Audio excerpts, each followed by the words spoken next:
Talking to Death is a production of Tenderfoot TV and iHeartPodcasts. Listener discretion is advised. We're back. We're back. If you're an Up and Vanished listener, you probably just finished episode 8, and we're sorry to leave you hanging.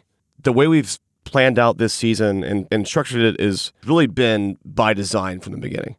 And we're excited to learn so much new information in these next couple of months before the next 8 episodes come out. What do you guys think? It was a long journey. I mean, it was a long journey. But, long journey. We're not done yet. Well, the first half.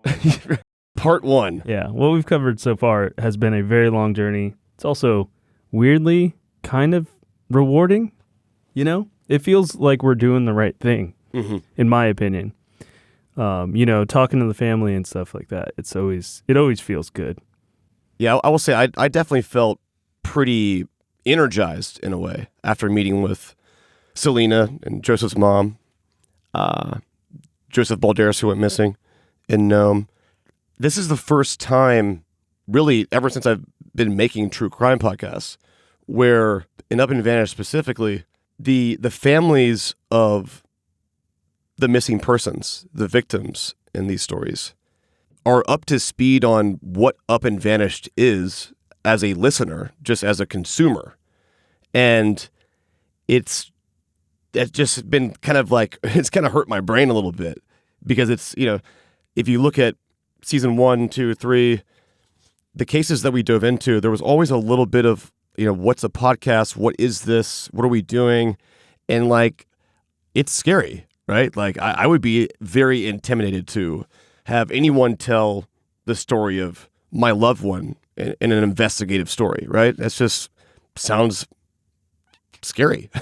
But it's just been really kind of a full circle feeling that it's like the relationship we have with both families, we kind of just bypassed what has always been a, you know, almost like courting chapter where we're trying to explain what we want to do and that that you shouldn't be afraid of us and it's all good. Our intentions are pure and we really want to move the needle. And it was just really cool that they already felt that way. And we just kind of just jumped right into, let's figure this shit out. And I just felt there's something special to that. And it just creates an even better launching pad for getting good results. Like we're already, like if this is where we start, then I think we can yield a lot here. Dylan, you listened to episode 8. Episode 8 is really interesting, I think, to me specifically, because we begin to start covering Joseph's case in this in a really deep way, meeting the family, going through, you know, the last days and sort of like the last case details that we know. And I think when we started doing this initially, when we found out we were going to be looking into 2 different cases, you guys went really heavily into flow, and I kind of tried to do whatever I could to do the same, but for Joseph. So, you know, what's unique about Joseph's case is that probably for the first time ever on the show, we have this insane amount of information that's been collected since 2016, since he went missing, between several different private investigators, the family who kept meticulous details, and all these people that have put together this massive amount of data that we can go through. And it's going to be interesting to see how that unfolds throughout the next season. So I'm really looking forward to getting into this and really researching this case. Yeah, it's really crazy with Joseph's family and network is just because he's not from Alaska. They all flew from Texas or wherever they were to go and search and do whatever they could, you know, and they, you know, they're his college buddies, his people he grew up with, his family, his, you know, his fiance. So many people just came out to just, hey, what's going on in this little town and why did he go missing? And, you know, it's the outreach he received for being so far away from anywhere he was from was just crazy. And honestly, truly impressive. The circumstances of Flo's disappearance and Joseph's are wildly different. They're, you know, wildly different people from different backgrounds, walks of life. But the biggest commonality here is the tiny town of Nome, Alaska. even though the circumstances were entirely different, and it's very likely that their disappearances are not related in some sort of suspect way, right? The major intersect is everyone in this town. Everyone knows everybody. It's the same police force. It's the same troopers. It's the same local government. It's the same search team. It's the same neighbors. It's the same witnesses. It's the same pool of suspects. I think that there is a really good opportunity here to discover new information when people are talking about two disappearances in one place like this. And everything's just being uncovered, talked about, no more sweeping stuff under the rug. Everybody's fair game. And I think that creates a really strong flow of information. I've just seen in the past when people start talking about that, when they feel incentivized to talk and they feel emotionally motivated to talk, eventually you start to whittle down either A, who isn't talking, or B, why is everyone saying the same thing? And, narrow in the focus on what matters, and that's finding the missing link to what happened to both Florence and Joseph. I feel it's important to point out that Alaska does have extremely good, very talented, very experienced search and rescue teams. I mean, those communities know how to find people out in the wild. They're very good at it. A lot of private planes. There's helicopters that come out, people on ATVs. For me, the fact that neither one were found just points way more to there's probably foul play in both of these, because Alaska is, like, again, probably one of the best at search and rescues. Yeah, my opinion is the fact that they haven't been found means something bad happened. It's not a coincidence. It wasn't bad luck that they never found any physical evidence of them. I think it was hidden in both cases. And it's easy to look at Joseph's case, and because his truck was found, way out of town on a desolate road, basically in the tundra, it's easy to say, hey, something may have happened in the woods, an accident or a run-in with an animal that was trying to defend itself, or there's bears, there's wolves, there's all kinds of dangers out there. But if you really break it down and look at the literal facts and evidence, that's just a theory too. That's just a hypothesis, because there is no actual physical evidence to support the fact that Joseph may have had a run-in with a bear, just as much as there isn't for a murder. But then you start peeling the onion back a little bit, and all these different stories and the things that don't add up about the roommate and some of the friends and the timeline, they're unanswered questions that should be crossed off. If there isn't any supporting evidence for the leading theory, then back up and figure out what's up with this shit first. And I feel like that's kind of been our approach since the very beginning in Joseph's case. And we have been looking into both cases for over a year now. And all the hard work that Joseph's family put in and the private investigators, Andy Clamser, it really is, like, I'm being serious, probably the most impressive body of investigative material that I've ever seen on a case that I was looking into. Being able to go back and see what persons of interest were saying 8 years ago and compare it to what they're saying now, and all these details that were logged, Joseph's family tracking down those receipts. Like, that is like an FBI move right there. Why are they doing that? But they did. And they built this really robust mountain of evidence that I'm convinced at this point that somewhere in there are all the pieces you need to put together what happened to him. It'll be interesting to see, sort of in the aftermath of episode 8, as we kind of hit pause for a second, and maybe those who haven't fully listened to the show yet, who are locals or in Nome, like they catch up, and it kind of just leaves the conversation hanging in a way that I hope encourages people to keep talking. And I'll be curious to see a couple months from now what we've learned from this day forward. Yeah, super important in this time we have between this section of the season and when we come back in June. We need people talking about this. We need this to be the topic of conversation when people are meeting for lunch, for dinner in the town, because that's how information gets out that can lead to that missing piece of the puzzle that we're all looking for, right? That can point us in one direction or point us to one person or give us some kind of evidence, some kind of clue. People talking is more powerful than probably any other investigative tool, right? Dylan, what do you think is going to be the linchpin in solving either one of these cases? Yeah, I mean, I think you hit the nail on the head. It comes down to getting people in the town talking, getting those connections to be made, because you never know who's going to have some small piece of information that they think is useless and they think it's not worth mentioning. But then they'll talk to someone else who has some other piece, and all of a sudden 2 pieces of the puzzle fit together in a way that no one would have thought that it would, and it leads to something new.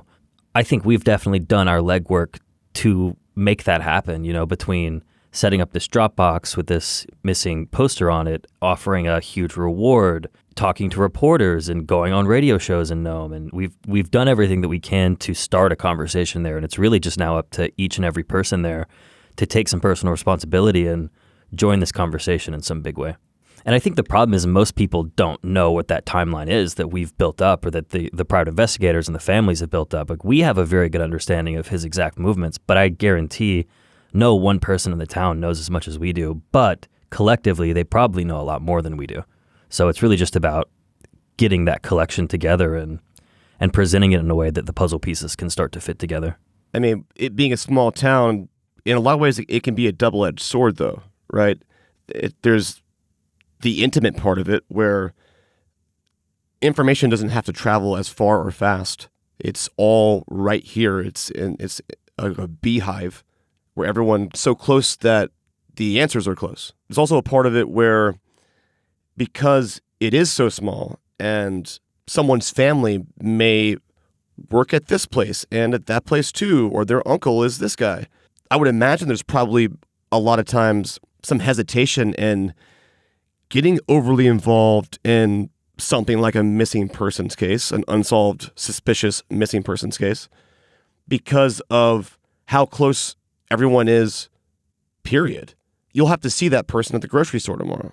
You may have this piece of information that, standalone doesn't paint a full picture, but that person might be thinking, this doesn't make this person that I know look very good, but am I going to go out on a limb and share this? What are the consequences of me sharing that? And so I fully understand that kind of dynamic that I think is happening here. For anyone listening who may be that person, we will go out of our way, and we have gone out of our way, to protect people's identity, if that is what people want. There's a lot of stuff that you don't actually hear in this podcast that is recorded that we never even talk about because we're respecting someone else's request. Or whatever they told us, we decided to use as information to lead us to the next thing that you maybe actually heard on the show. And so I think that if we can build a rapport and a level of trust amongst ourselves and those who collectively feel like they're empowered to solve these cases, then only good can come out of that. I'm thankful for all those who've listened to In the Midnight Sun so far. And I just, the families of the victims feel your support, and it's really special. And I'm excited to dive even deeper into these cases over the next couple of months. Today's episode is a rerun. This podcast has been out since November, and I know that people have found this show at different times, and some people might just listen to only the most recent episodes and not go back to the older ones. But today it felt appropriate to replay one of my favorite interviews so far. the very talented comedian, TV host, comic all-star, Jeff Foxworthy. We had an amazing, hilarious conversation at the Tenderfoot studio in Atlanta, and he is actually an Up and Vanished listener of the show. But I bring up and Vanished, and we talk about the difficulties of true crime, our own morbid curiosities as humans, and the value of shows like this. And he also digs into his career and how he feels about the world. And I just felt it was a really fun conversation that I learned a lot from, and it felt appropriate to play again after episode 8 today.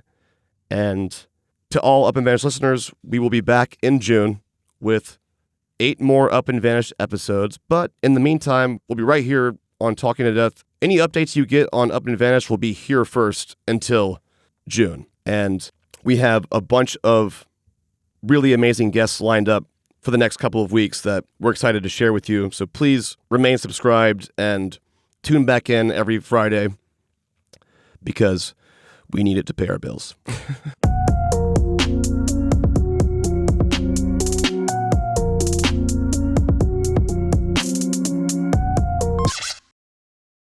I remember my parents cracking up to your joke, you might be a redneck if.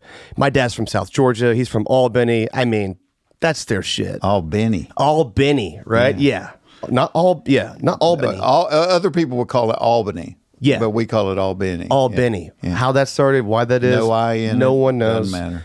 I want to know, from your perspective, what is the 2023 modern day redneck?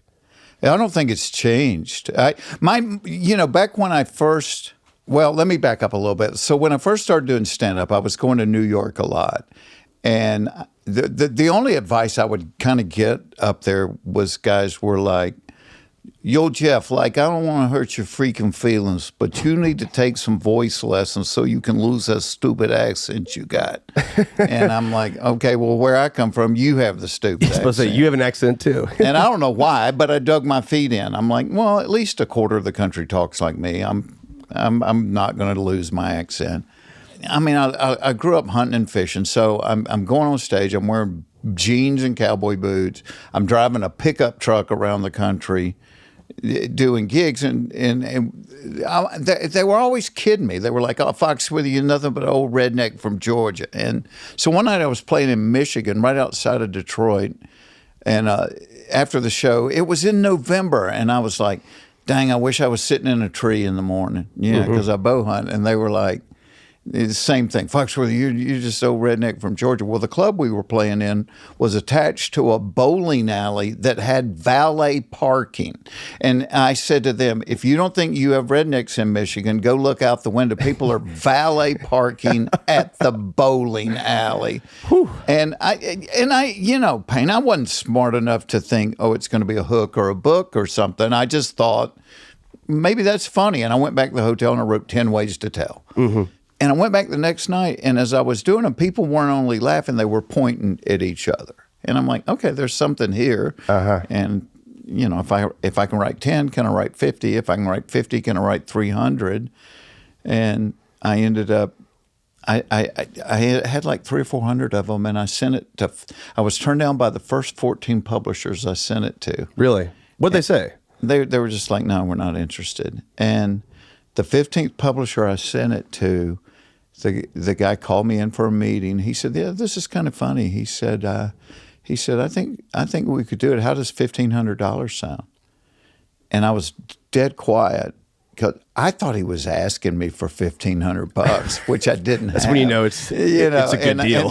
And then he's like, "No, we'll pay you." And I'm like, "Hell yeah, you got a deal. You're going to pay me." And I remember saying to him, "How many books do you think we'll sell?" Mm-hmm. And he said, "I bet we sell 5,000 of them." And I think we sold 4.2 million copies or something. Damn.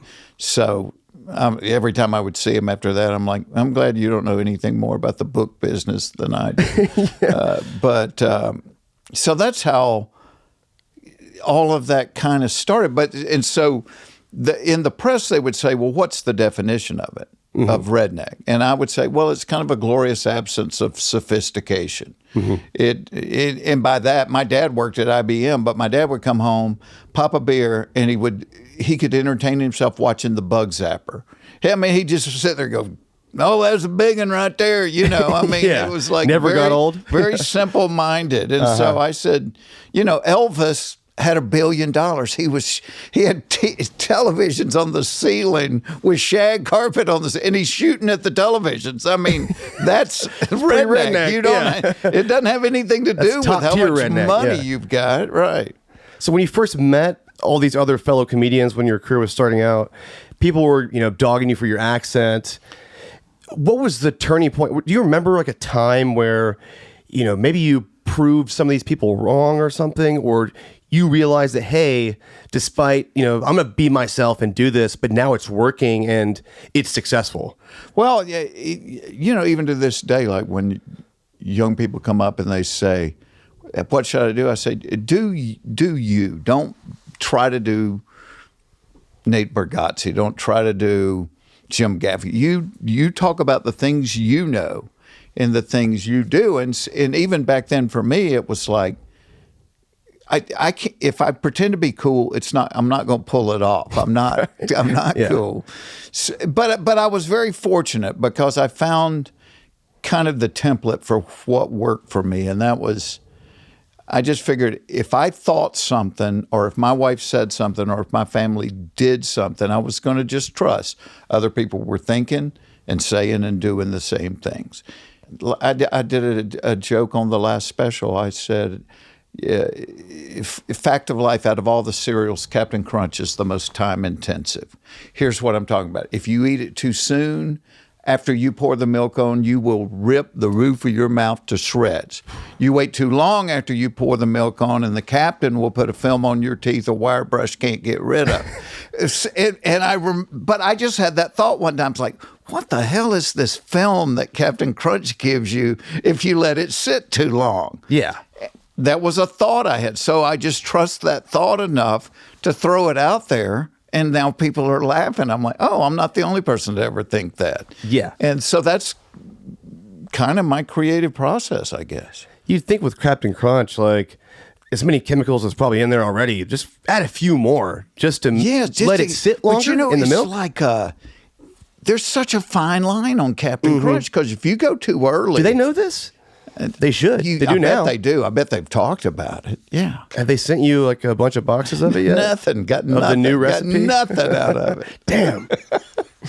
You've been doing this for a long time. You said 40 years, which is, that's impressive. That's amazing. Yeah, I've been very lucky. Most comics do stand up so they can get it into TV or movies. It's like a springboard, and then they don't do stand-up. Do you want to do this? To me, this was always the top of the mountain. Yeah. I've done TV and movies. I've even enjoyed doing those things.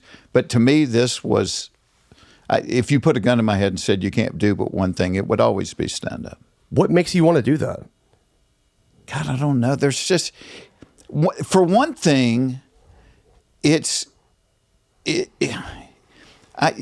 like a woman you can't figure out now. Like if you laid carpet for 30 years, if that was your job, you would know, hey, when I'm in the corner, this is how I do a corner. When I get to the stairs, this is how I do the stairs.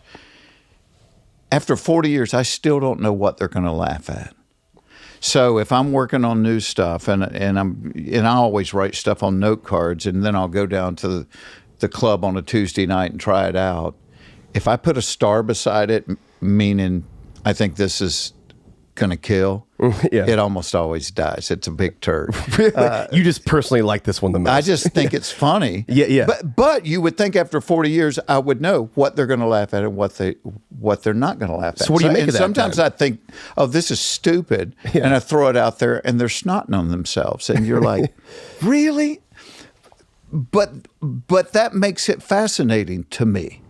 That I can't. It's like a woman you can't figure out. It's like, crap. That's what keeps you. You like that challenge, then? I do, clearly. Yeah, that's what makes it interesting. You think it's mostly because of people are evolving and things are changing, or is it that you never really feel completely certain about what it is you're writing until you execute and see what happens? or both? Yeah, I think that's a lot. Seinfeld said one time, it's like every night it's like walking on a tightrope over the fire. There's some weird thing within us that we thrive on that. I mean, it's like as a hunter, I bow hunt because I want to do it the hardest way. Mm-hmm. Yeah.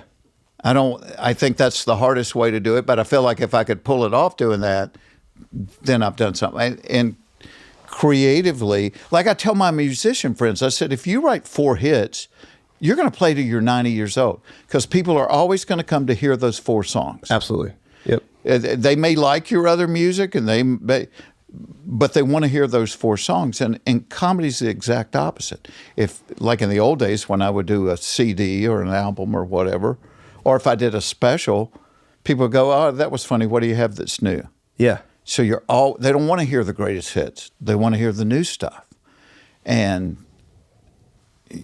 crap, it gets hard. I mean, you can't say, hey, I'm just going to go in there and do this bit from 20 years ago because they've heard it. They want something new.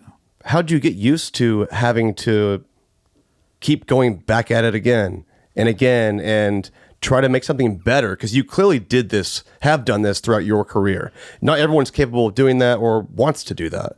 But how did you keep coming back to the table, the drawing board, and putting out something else and trying something different? I mean, there was always a work ethic, I guess, to it. It's like, can I do it again? Can I do it again? And like comics are weird. Comics are probably not like people. I think most people think they would be goofballs. Like somebody said to me one time, "Oh, I'd love to go to a party with you." I said, "You'd be so disappointed because you think I'm going to be standing in the middle of the room making everybody laugh." I said, "But in reality, I'm the guy standing in the corner watching other people and creating something creating a story in my mind off of what I'm hearing and seeing." Is that how you are today still? I mean, is that how you really are in real life? Yeah. And I think most comics are like that. I mean, you've got a few that would be in the middle. But Bob Newhart said one time, he said, we're like magpies. We sit on the edge of the gutter on the house and we just watch. And when we see something shiny we like, we fly down and we get it and we come back and put it in our pile. Yeah. And whether it's a combination of words or an imitation of the way somebody walks or an observation about somebody's dress. And that's what we do is we're observers. Most of us are very curious, want to know stuff, big readers. In most comics I know can talk about a lot of subjects because they're just interested, which is probably, how I got interested in this genre that you do. Mm-hmm. Is back in those early days, I did 8 years in a row. I did 500 shows a year, at least 500. How do you even do that? There's not even that many days. Yeah, but you're like, if you're in New York, you're doing 2 or 3 places on a Friday night, 3 or 4 places on Saturday night. If you're playing at a club somewhere, you might have 2 or 3. So I was literally on the road just all the time. And this is way before cell phones, way before iPads. And so you were a missing person the whole time. I was a missing person, but I read. I would read 2, 3, 4 books a week, and I think the first one I ever read in this genre, I was watching something on the news about Ted Bundy, and then I'm in the airport bookstore, and there's the book The Stranger Beside Me, and I read the first Bundy book, and then I was hooked. Why were you so intrigued by that? The fact that, he was so invisible. Yeah. That he got away with that. Like, how did he pull this off? I've always wondered. It's like, what craziness is in me that I like true crime so much? Right. Like what have you found out? I think it's a combination of a lot of things. I think, like I used to say as a comic, that everybody's family is crazy. Everybody. I think that's even the ones definitively true at this point. You look at and you think, oh God, that's a great family. They're not. Like, no, they're just as crazy as yours. They're really good at covering it up. Yeah, they make it look cute on the outside. So but I would crazy. always tell people, here's my advice. Every year, at least once a year, go to the fair. Just so you'll feel better about your own family. Because you get to the fair and you start looking. I have a really nice family. You start looking around and you're like, hell, we're all right. Man, you know those rides they have there too, which I don't know why we've just put up with this forever. They pack those things up and they take them somewhere else. Yes. They're the scariest with rides on earth. No certification, no training to run the ride. Yeah. The indication it's a good ride. The only two places on the planet where vomit are the indication of a good time is outside the fraternity house and outside the ride at the fair. Yeah. It's like you're at the fair and there's vomit. You're like, hey, let's do this one. But you see these people at the fair and you're like, oh my God, where do these people live the rest of the where year? have they been hiding this whole time? Like they crawl out. They live in this county? Yeah. And I think there's something about true crime because everybody, we all beat ourselves up. And then you hear about a guy that cut 20 people's heads off and you're like, you know what? I'm okay. I'm pretty good guy. I'm a pretty good guy. Yeah. So I think there's that component of it. I get fascinated. It's like, I think I would like to be a detective. Really? If I wasn't a comic. Well, you said you already kind of, you're a guy in the room at a party who's observing, right? So you're clearly, looking at human nature or personality and trying to figure out people and why they tick or something to a degree. Well, it's like when I listen to a podcast, when it begins, a lot of times I'll put it on pause and go, all right, what would I do first? Mm-hmm. What if you murder somebody? Huh? No. If I'm the cop and they find here's the though we all have thought of that sometimes. I'm about to say if I had to get rid of somebody, put your phone away. How would I do it? Yeah. But no, it's like when you walk into the ice cream shop and there's 3 people dead, and I sit there and I'll hit pause and go, what would I do? What would I do first? How would I figure this out? So. I think there's that component of it. There's a justice component of it because I love justice. I don't like seeing people, especially innocent people, getting screwed over. Yeah, and that's probably from growing up in hateful Georgia on the wrong side of the tracks. Where it's like I've always kind of had a heart for the underdog guy, and so I just think it's a lot of things. But. Gosh, if left to myself, it's like people always want to see behind the curtains. If you come on the road with me, people are like, what do you do during the day? I'm usually sitting in my hotel room watching ID or something, or forensic files. Yes. I'm like, what is wrong with me that this is entertaining? I mean, so you said that you were reading books on the road. Yeah. And that was kind of your first, I guess, into true crime. Well, we didn't have podcasts. Yeah. You had 3 TV stations. But there were true crime books about someone like Bundy. I remember one time I was working in Chicago, I think at the Funny Bone in Naperville, and I was working with a real funny guy named Mark Roberts from the Midwest. And at the time, I was reading, I can't even remember the name of the book, but it was the Ed Gein. And so we're... you're staying in a comedy condo. We're probably making $300 or $400 a week. Yeah. And so we're walking to lunch somewhere, and I'm gotten to the good part of the book. So I'm walking with Mark down the sidewalk, but I'm like, Mark, you got to hear this. So it's like, okay, when cops went into his house, they found 8 soup bowls made out of human skulls. They found a belt made out of nipples. They found the chairs in the dining room were made out of bones and human skin.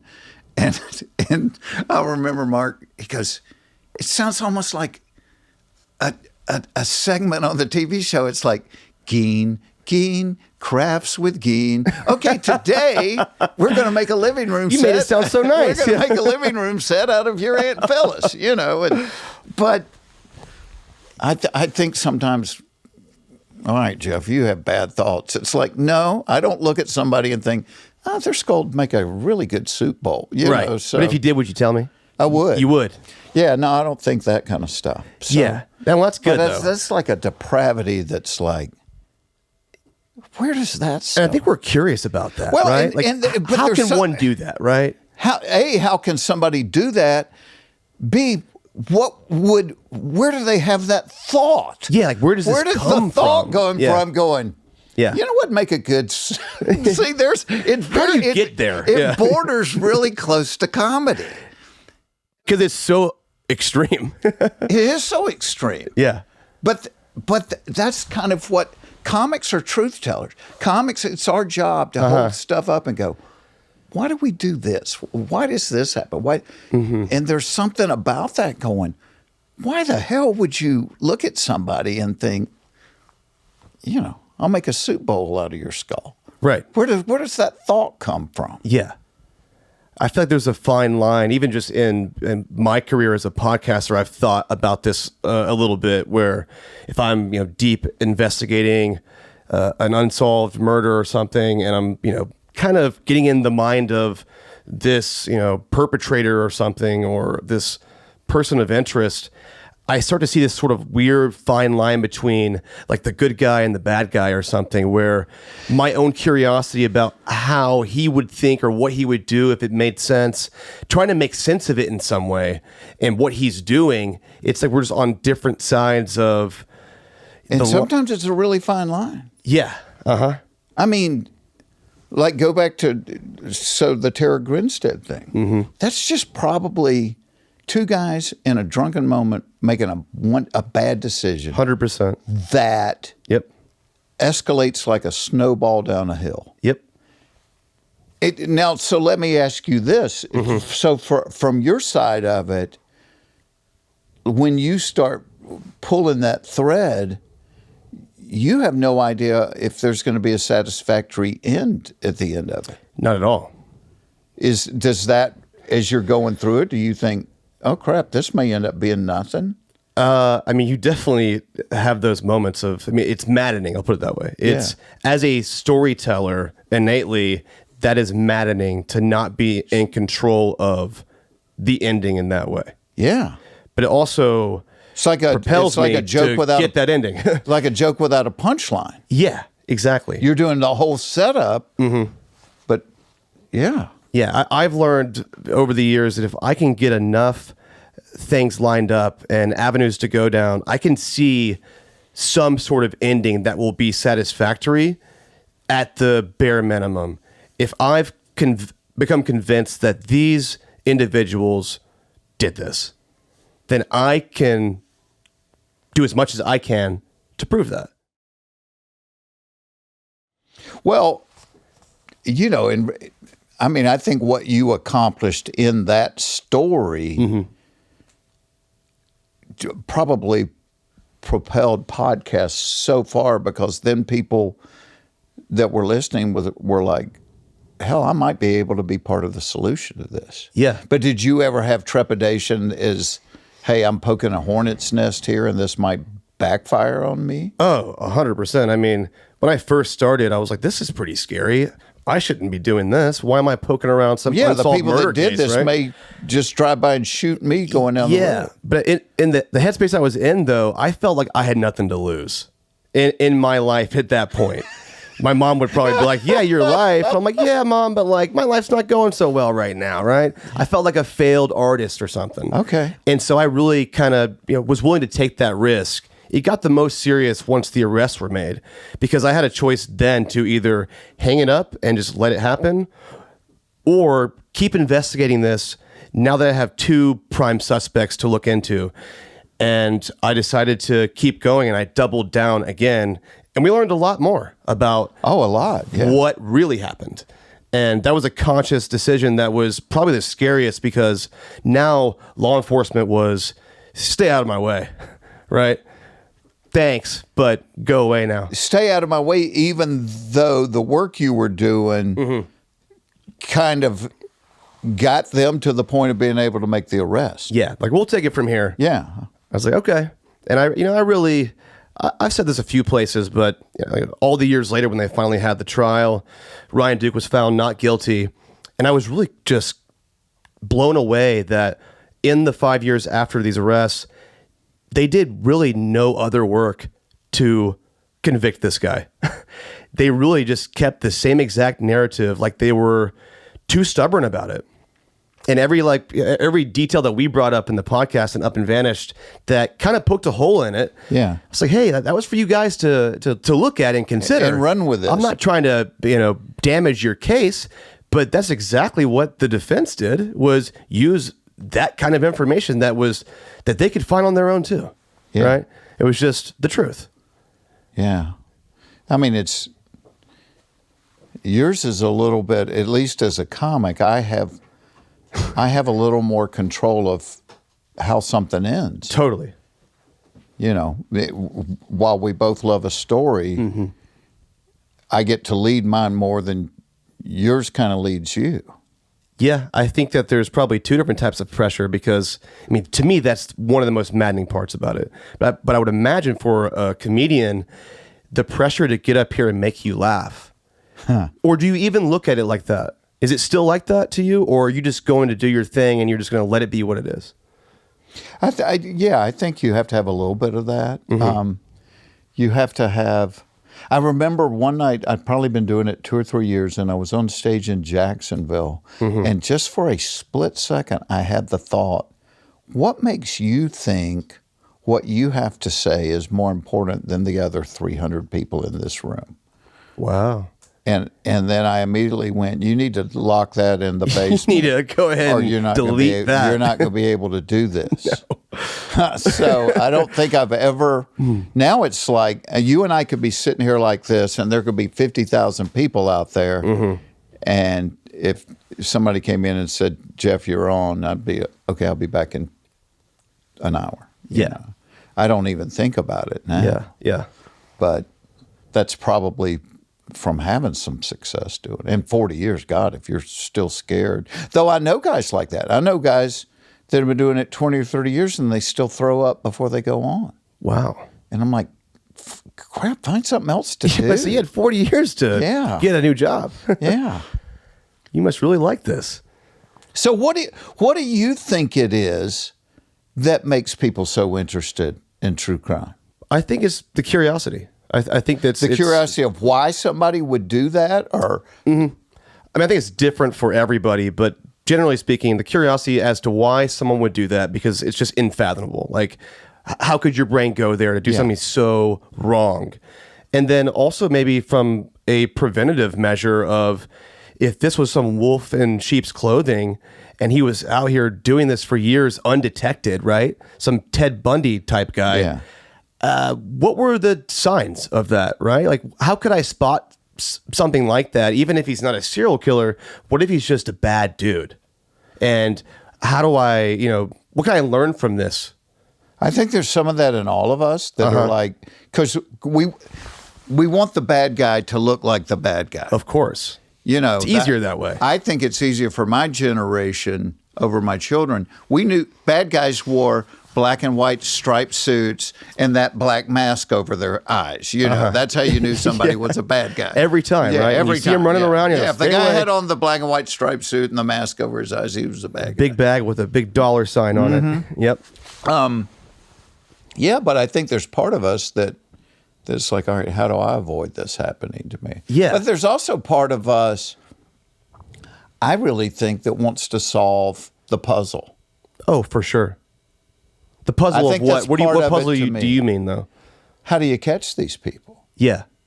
And I was thinking this morning, knowing I was coming to talk to you, I'm like, holy cow, the cops in the 50s and 60s or the 30s and 40s, they didn't have fingerprints, they didn't have DNA. You were getting away with everything. How did they solve a case? They didn't.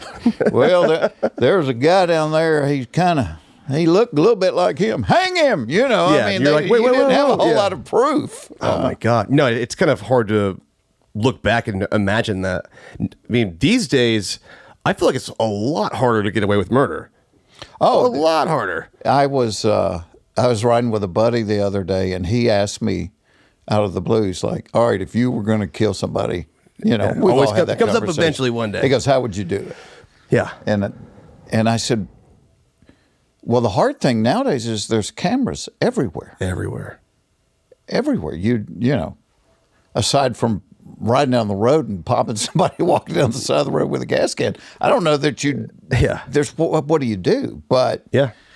you know, think about the cops that solve cases before fingerprints, before DNA, before cameras, before phones that tracked our every movement. Yeah. You got to be very conscious. I mean, you're probably being recorded even when you don't think you are. I mean, every house in the neighborhood's got a Ring camera. Yeah. There's just stuff everywhere. I don't know where you're not susceptible to And that. yet, people are still doing bad crap. And they're still getting away with that shit.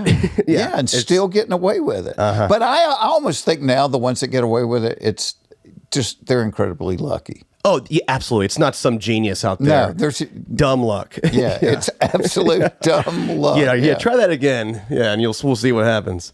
I was recalling some of the stuff you did back in the day, and I remember the Are You Smarter Than a Fifth Grader show, and I just thought this morning, I go, you know what?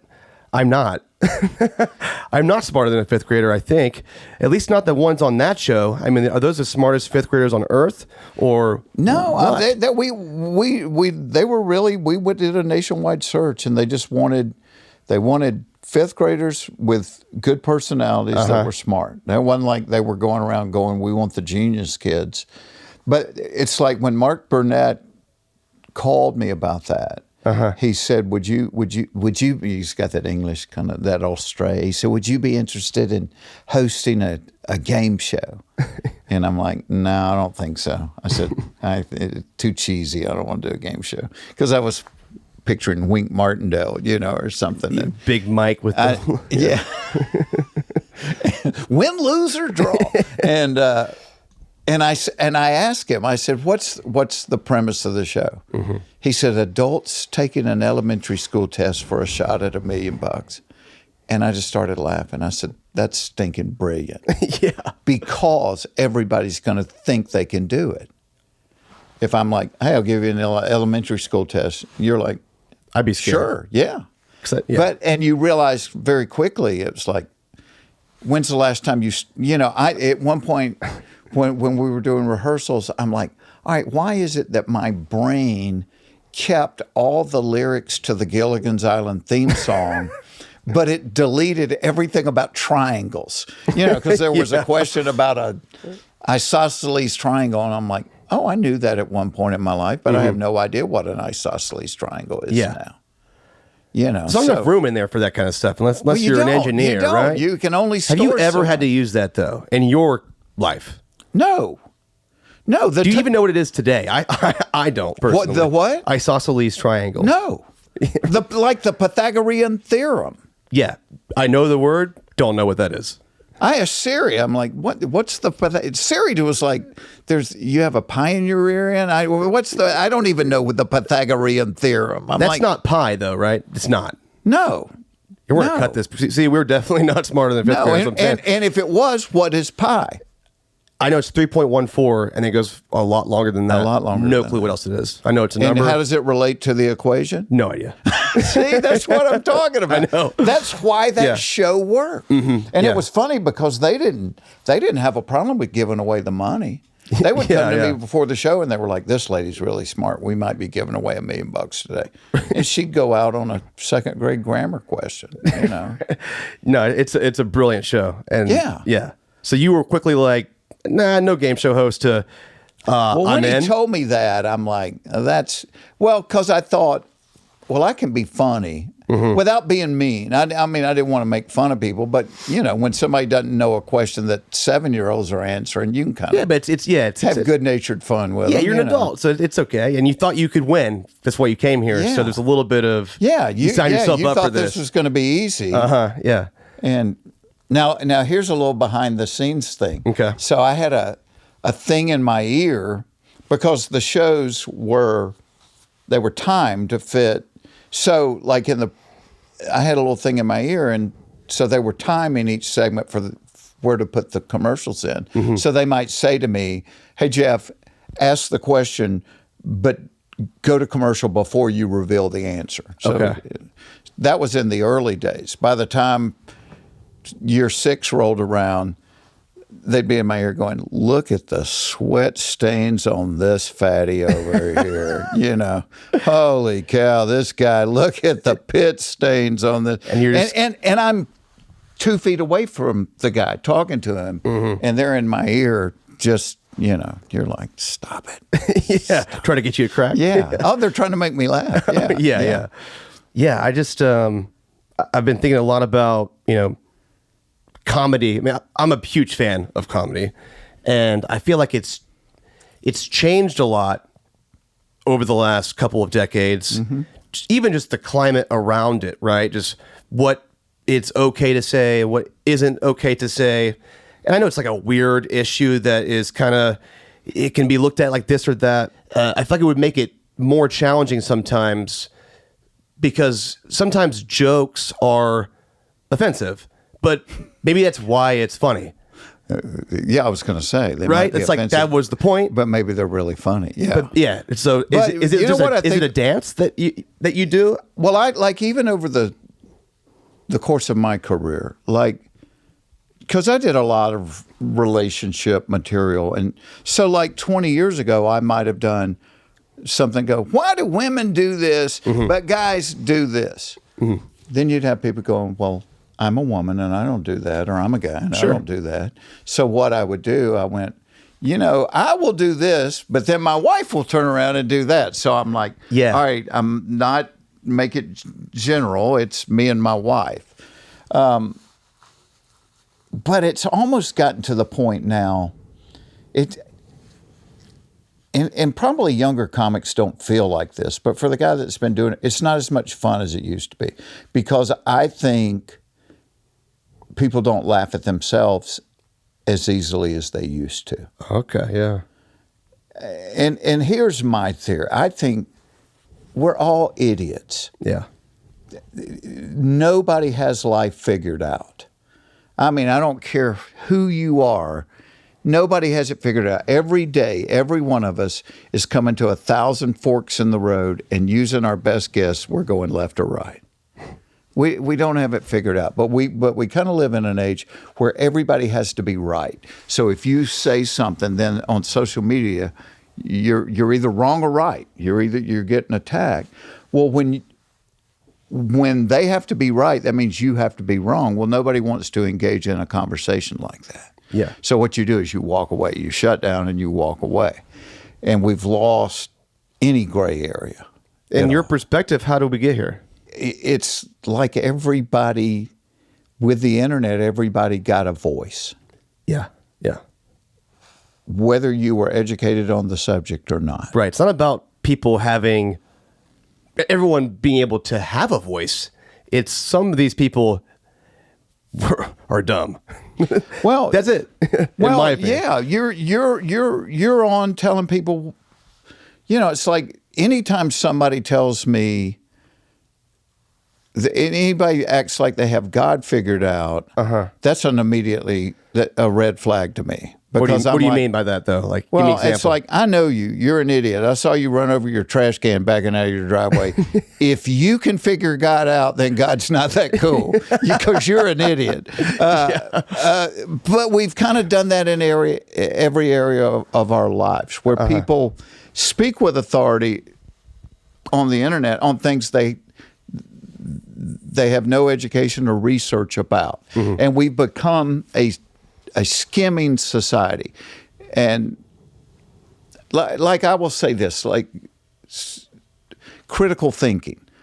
I tell other comics this, and for those listening, when I say critical thinking, that doesn't mean being critical of something. It means thinking to the next layer and the next layer and the next layer. So like when you're writing comedy, the setup is the part with no payoff. There's no laugh in a setup. But you have to have it to get to the point to where you get the laugh. And so I tell other comics, I'm like, if you're going to go to all the trouble to write the setup and then you get the laugh, while you're there, before you move to the next setup, look at it and go, is there another laugh here? Is there another laugh here? So that's critical thinking. Let me think it down another layer. Let me think it down and just like Jim Gaffigan is a great example of that, where he can do a bit on Hot Pockets, or he can do 20 minutes on bacon. Yeah. You know, if I told you write me 20 funny minutes on bacon, you'd write I'd run out real quick. 20 seconds. But it's because he's just sat there and, well, as a society, we don't, and you know this in your business, we don't, if you're looking at a YouTube video and it's over 6 minutes now, somebody looks at it and goes, 30 minutes? Hell, I ain't watching that. Are you like that? Yeah, I'm kind of like that. Yeah. But, you know, that's like if a young comic asked me for advice, I said, I can give you advice on how to write a joke. I can give you advice on how to set up a thing. But as far as the way the business goes, like when I started, all I wanted to do was to be on Johnny Carson. But there were only 3 TV channels in the world.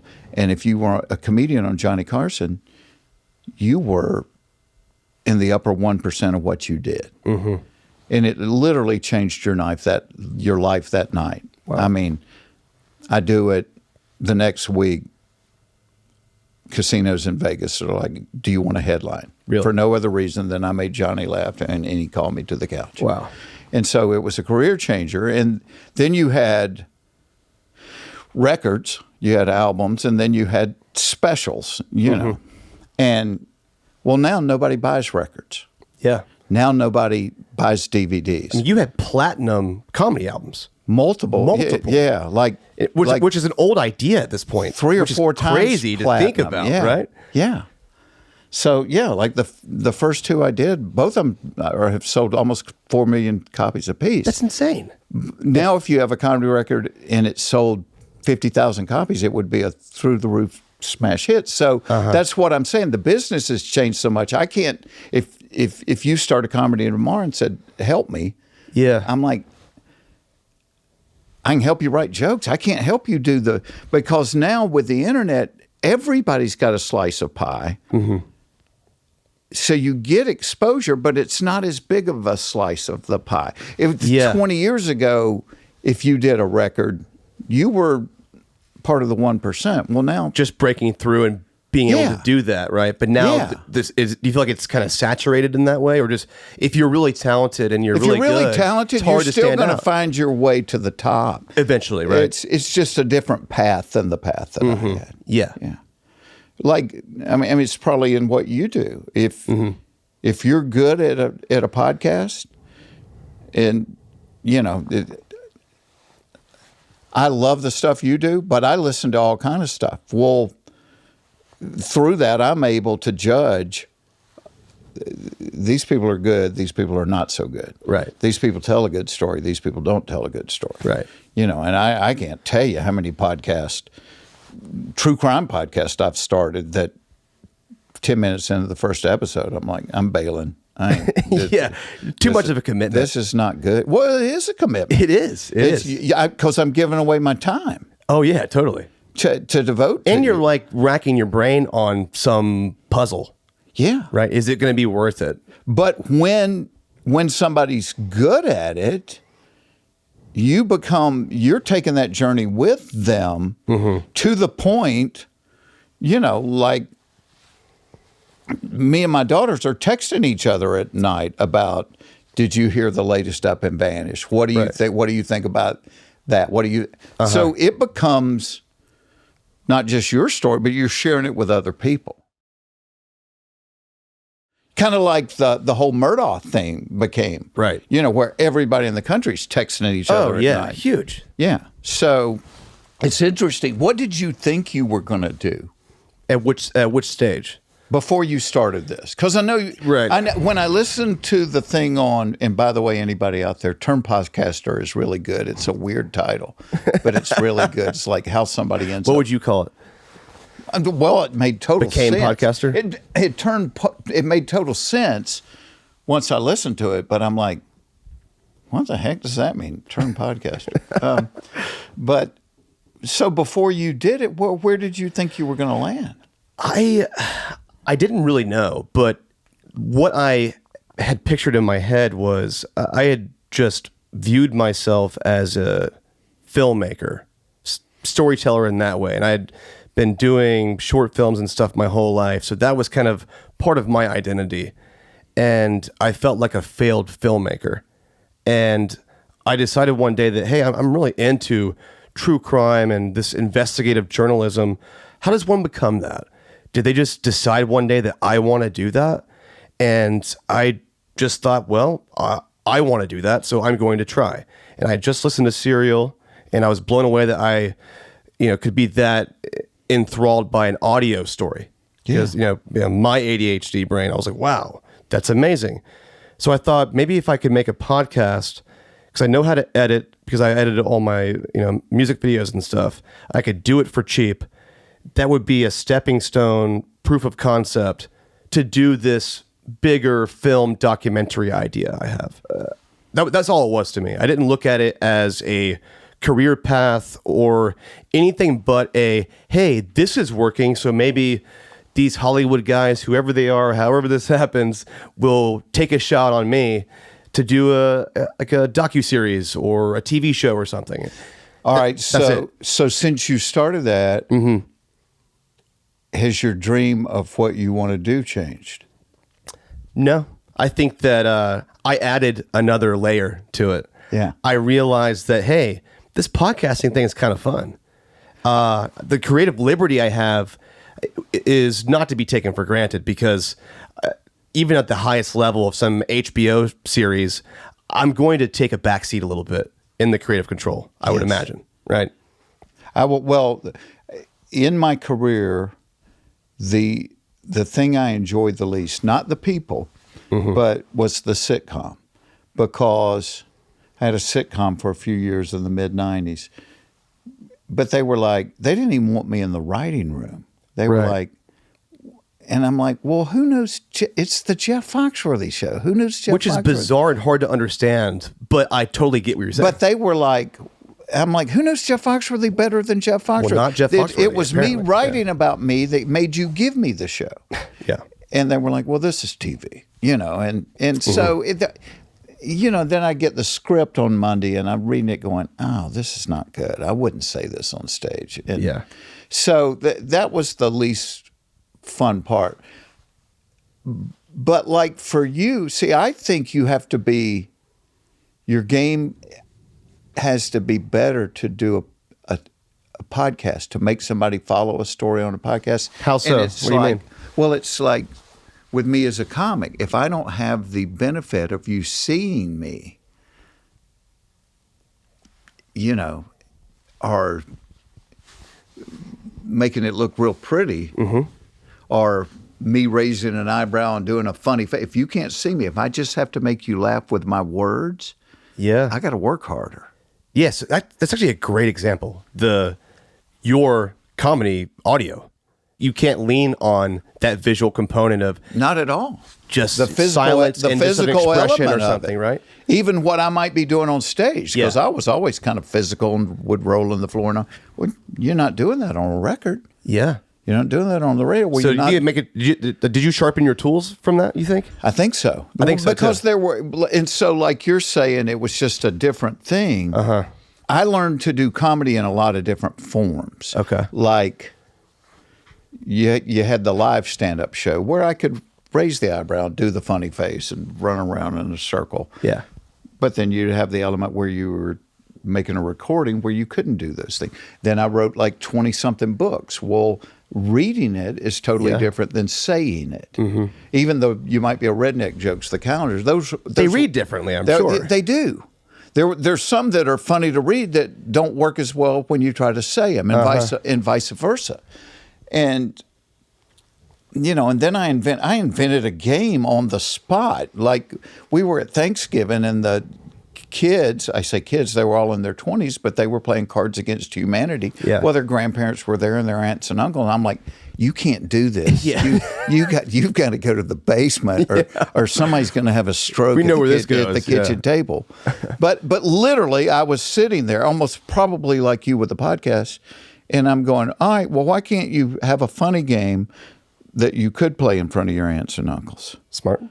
And I always keep stacks of note cards. And I went in my office and I got like 500 note cards. And I literally sat there that night while visiting with people and I wrote 500 punchlines. 500 things that night that sound funny. They things like, I have one like that, but mine's green.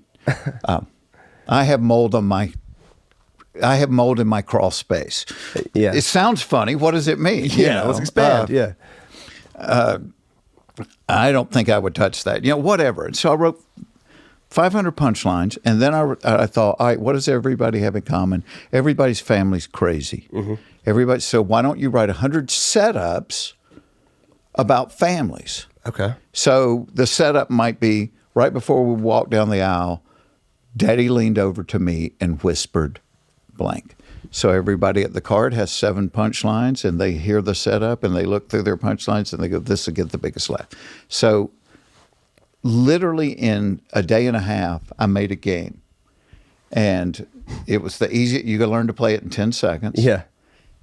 But it made people laugh. Yeah. And I sat the family, cousins, grandparents down at the table and handed out these note cards and said, here's how you play it. And I just recorded them. That's amazing. And they're laughing.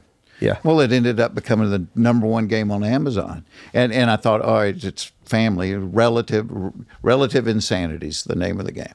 So, but when I sat back, later I went, oh, well, that's cool. That's another way to make people laugh that I didn't know how to. I knew how to do it in the written form. I knew how to do it in the film form, but I didn't know how to do it like in a game. Yeah. So, but it's like your storytelling. Well, there's just different avenues to tell stories. Yeah. I mean, for me, it was, I didn't have the crutch of the visual element of a establishing shot or an expression on someone's face or a mood or tone in the lighting, stuff that I had gotten used to using to tell stories like that or just at all. And so I had to kind of learn how to do it without that and not feel like I'm beating you over the head to over describe what's happening where it feels like I'm trying to make up for that. But I think just throughout my career of telling stories that way, I got better at storytelling. And I think I had the ambition back then. I think you got better at it over the course of Up and Vanished. Yes, exactly. Yes. Like, so the guy at the newspaper there. Dusty Vassy. What you're doing, you're making us make a movie in our mind. Mm-hmm. And so you have to describe, whereas you're filming it, you don't necessarily have to describe Dusty very well, right? Right.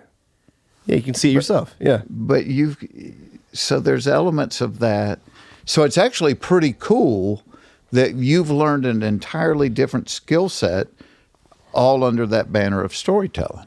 It is. And I think had I not, I don't think I had the ambition back then, but I don't think I had the chops really to go do some bigger TV thing that I wanted to do. Just looking back at the way how I would craft a story back then, I've had to do it in different ways where now when I think visually or I have the opportunity to, I'm thinking way differently about it. And there's some sort of nuance to just the backbone of a story that I strengthened in just practicing. Yeah, you've got more tools in your tool belt now. Yeah, exactly. Do you ever think about that as you're doing a podcast going, all right, if I was to turn this into a mini series or a movie, how would I do it? I still think very much visually. Yeah. And, the second I put out a podcast, back when I was releasing Up and Vanished season 1 every week, I was making them week to week, which was really insane. And it's not like you have this place either. No. It's you doing it. It was me up till with your grandma making you cookies, right? Yes, exactly. And just broke as a joke and involved in some murder story that everyone's talking about.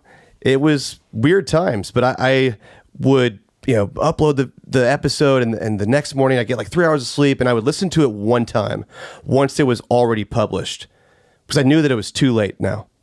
Did you hate however I felt about it? Let me ask you this. Did you hate the sound of your own voice? I did. In the very beginning I did. To this day, like if I go back, like I can't watch myself. I don't like it either, really. But if I go back and listen to myself, I just cringe. Oh, man. Like I used to do the Tonight Show, which you would film it in L.A. at 4 or 5 o'clock. Mm-hmm. So my wife we'd go to have dinner, and then we'd come home, and people on the East Coast would see it, and they would call, and then it would become West Coast time. Mm-hmm. And I could watch the whole thing, the monologue, and when it came for me to go, I would get up and walk out of the room and just be like in the bathroom. Why is that? Yelling at my wife. Tell me when it's over. Yeah, because I hated the way I sounded. I hated the way I acted things out. I hated the whole thing. And she's like, "It's good. Come back in here." I'm like, "No, I don't want to see it. I don't want to hear it." Yeah. So having to be your own critique of yourself, that had to be hard. It was. And I listened to it once and then never again. Yeah. And I would remember, I wouldn't need a reminder of what I would change or didn't like about that. Yeah. I knew that I didn't like the way I said that or whatever. So do you think, would you ever not do this? Like I said, even though I've gotten to do the other things, mm-hmm. I would always do stand-up. Would I ever not make podcasts? Yeah. I think it's hard to say. I feel like if I were to answer it, just gun to the head here, I'll probably always make podcasts to a degree. Because you kind of taught your brain to work that way a little bit. Yeah, and even if I went off on some amazing film career stint, which is still just a dream of mine, I might do that for a decade and say, you know what? I'm going to make a podcast again. Yeah. And so I think that that's always in the cards, and it's something I've fell in love with, and I also respect because it's given me so many opportunities to do anything else but a podcast, right? So I respect it in that way. Podcasts are kind of intimate. Mm-hmm.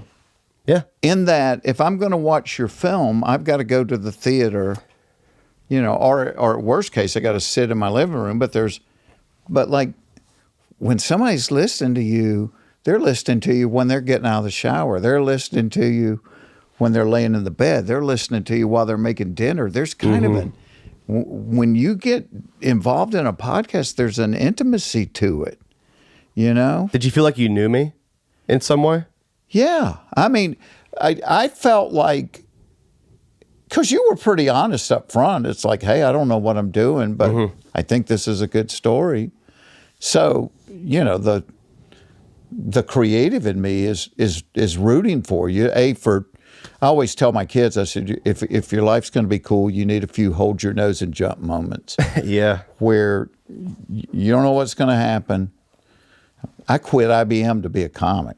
Which is wild. And my mother's first question was, are you on the dope? Whatever the dope not is. just dope. That dope. Yeah. But, and I think the first year I did comedy, I did 406 shows and made $8,300. But there was never a moment that I thought, oh, I made a mistake, or I wish I hadn't done this, or I should have stayed. Did you ever have a moment where you were going, maybe I shouldn't have done this? I mean, small things here and there. Nothing that would ever change me. You were driving back and forth a lot. Oh, yeah. I was driving back and forth. I mean, I would change stuff in hindsight, but I never felt regret of anything. The scariest thought I've ever had is, what if I didn't make a podcast? What if I was too scared? I was too scared, but I just did it anyways. Doesn't mean I didn't overcome my fear. I was still scared. I just did it. Have you ever thought about what if I didn't quit IBM? Yes. You know what kind of... That's a scary thought to me. What gave me... I was sitting... Because I was weighing it back and forth. And, it was a good job. Right. They had health benefits, had dental. There's a risk. But I knew I loved doing... And I was going around town at night doing stand-up. And I knew I loved doing stand-up. And I was sitting in the break room. This was like a blessing from God. Mm-hmm. And I'm sitting in the break room by myself one afternoon, and there's three, and I'm 24, and there's three like guys in their 60s sitting at a table across the break room. And I'm just listening to them. It's late in the afternoon, and one of them goes, I wish I'd have bought a hardware store. I always dreamed about having a hardware store. I think I would have loved to have had a hardware store. Mm-hmm. And one of the other guys was, well, yeah, I wish I'd have done. And I thought, I can just see it now. I thought, I do not want to be sitting in this break room when I'm 62 years old going, I wish I had tried to be a comedian. Now, did I have any idea that, ignorance is bliss? I didn't know the odds stacked against me. Mm-hmm. But I thought I might get away with it for a few years, and then I would have a cool story to tell my grandkids to go, hey, your grandpa was a comedian for a few years. But it was a hold your nose and jump moment. You had no idea what was going to happen. And we kind of live in a world where people always say, well, you need to follow your passion. You need to follow your passion. I've evolved on that because sometimes people have passions for things that they're not good at. Yeah. Like, don't tell them that. Yeah, tell them to pivot. Yeah. I love music. I can't sing worth a crap, and I can't play an instrument. So maybe instead of following your passion, you ask people, what are you good at? Yeah. What are you good? Well, since the time I was a kid, I could always make people laugh. Yeah.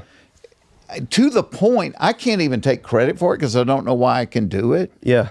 You could say to me, hey, I've got a T-shirt company and I need 50 shirts about home security. And I could literally go in the corner with a pad and in 20 minutes I'd bring you back 50 T-shirts. Yeah. Why? I don't know why I can do that. I can always have been. I can just do that. So I can't even take any ego in it but there's different, when you're good at something mm-hmm. and you're a storyteller, you said that in term podcast, that's what I do well. Yeah. I've always been fascinated with stories.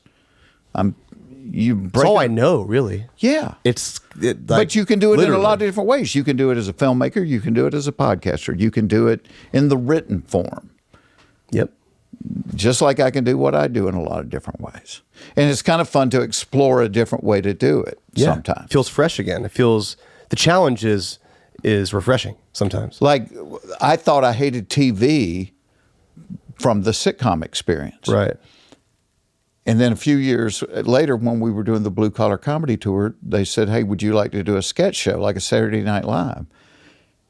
And I loved it. When I could walk in and go, hey, I got an idea. I want to weigh 400 pounds and have Elvis sideburns. Right. And they were like, yeah, let's do it. And you can make that happen. And so I thought I hated television. What I hated was playing somebody else's idea of who Jeff Foxworthy was. Yeah. And I went on to enjoy a lot of things, fifth grader, and a lot of things. But, yeah. When you made that leap from IBM into comedy, you didn't know what level of success you would achieve or even probably could achieve. So that clearly wasn't the tipping point for you, right? I think some people get confused, right? I thought I could be good at it. Right. You knew that part. Now, here's the thing. I only knew Atlanta. So I could look at all the 8x10s on the wall of the Punchline in Atlanta, and out of the 500 pictures there, I would say, hey, I'm not the best one, but I might be number 15 right now. But you're on the list. But I'm on the list, and out of these 500, I know where I rank. The problem came is then I would go to Chicago, and there would be 500 pictures up that I'd never seen before. Right. Then I go to New York, and there were 1,000 more I'd never seen. Then I go to L.A., and I'm like, holy hell, I had no idea this many people were trying to do that. But I think the advantage of having a job is I had a work ethic. I always worked at it. I would tape my show. I'd come back. I'd listen to it. I'd make notes. My wife, bless her heart, would go around the country and sit in the back of the club with a notepad and go, this is fuzzy. This doesn't make sense. Yeah. And so I was always working at it because I knew one day the bottom would fall out, and I had to be above the cut line when the bottom fell out. What's that mean for you? Did the bottom fall out? Well, I knew the comedy club boom. Oh, I see. Was going to be, it wasn't, nothing lasts forever. Sure. And so I didn't want to be calling a club in Minnesota and going, hey, you don't know me. And so I would drive to Minnesota and do it, and they go, oh, Jeff's funny. That's smart. Jeff's funny. So when the bottom falls out, they'll still book Jeff. I didn't know back then that I would ever get out of the club days. I just knew I enjoyed it. I knew the first minute and a half I did it, I'm like, oh, this is what I was born to do. Yeah. I was scared to death, but Yeah. I'm like, oh, I found my purpose. It's like the old Mark Twain thing, 2 most important days of your life, the day you were born and the day you figure out why. Right. So And I'm true. like, and I was like, Holds up. literally, oh, this is why I was born. This is what I'm good at. I want to make a strange pivot here. Please, because we're not even talking about true crime podcasts. Well, we can talk about whatever we want. But Okay. I heard that you wanted to talk about the JFK assassination Well, in some way, shape, or form. so my daughter was asking me, how did I get like interested in this kind of stuff? And I said, well, I think it probably began with the JFK assassination. And again, kind of the same. That's probably true crime. It's like, Well, it's definitely true crime. but Who did it? And maybe Who did it? Maybe it's part of my job is that skepticism. It's yeah, but I mean, Of the official narrative kind of thing? yeah, it just stinks. It doesn't smell right. And I actually feel bad for young people today because I think there was a time for us older people that somebody was telling us the truth about some things, Right. at least a few things. But they took it to the grave or what? Well, I don't know. My mom's 87 now, and I told my brother not long ago, I said, if you live long enough, you'll find out a lot of stuff about your family. Because your aunts and uncles would just, your cousin Stevie was born out of wedlock. I was like, no, I didn't know that. Now I do. Hey, Stevie. Yeah. Let's talk about this. Yeah. But like young people now have been lied to their whole lives. Do you feel Like that just way? as an experiment the other night. By their parents or what? By everybody. Everybody. Did you ever watch the Vietnam War by Burns?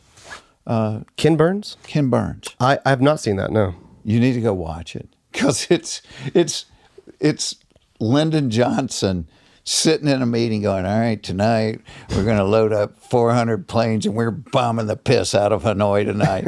And then he would go on TV, my fellow Americans, there is no bombing going on in Vietnam. And you're like, oh my You're like, God, what is this guy? he's looking at you in the eyes and lying to you. Yeah. So I don't even know what was the point. The other night on stage, I asked the crowd, I go, how many people trust your government? Not one people raised their hand. I said, how many people trust the media? Not one person raised their hand. Like, how many people trust advertising?